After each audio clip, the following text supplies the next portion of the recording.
Dobrodošli! Ovo je eWord škola engleskog jezika. U ovom videu pričamo još malo o past perfect vremenu.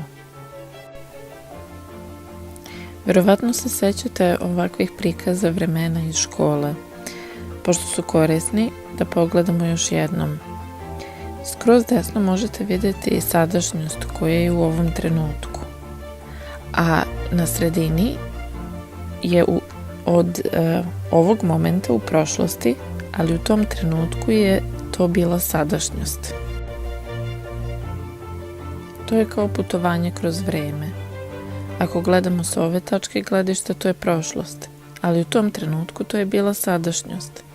Sve posle toga što se dešavalo je u past simple vremenu. Sve pre toga što se dešavalo, što je čak i tada bilo u prošlosti, je past perfect. Da pogledamo i u primjeru. When I got to work, the meeting had already finished. Kada sam stigla na posao, sastanak je već bio završen. Now, u prošlosti, ili ona linija na sredini koju smo karakterisali kao sadašnjost, a sa naše tačke gledišta je u prošlosti, koristimo past simple.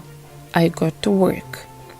A prošlost u prošlosti, ono što je bila prošlost čak i sa te tačke gledišta, je past perfect.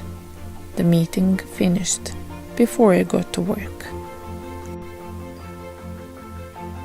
Sa druge strane, ako sve radnje govorimo onim redosledom koje su se i desile, onda nam ne treba past perfect. Dovoljan je past simple. The meeting finished and then I got to work. Dakle, sve radnje su po redosledu, pa nam ne treba past perfect da nam objasni da se nešto desilo još pre nečeg u prošlosti.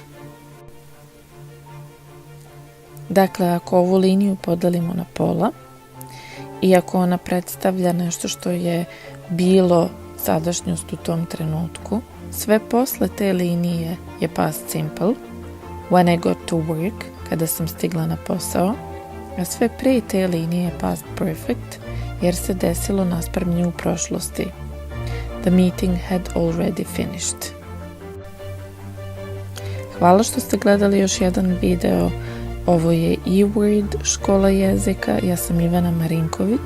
Ako imate bilo kakvih pitanja ili želite da zakažete besplatan probni čas, slobodno pišite na info@eword.co. Hvala!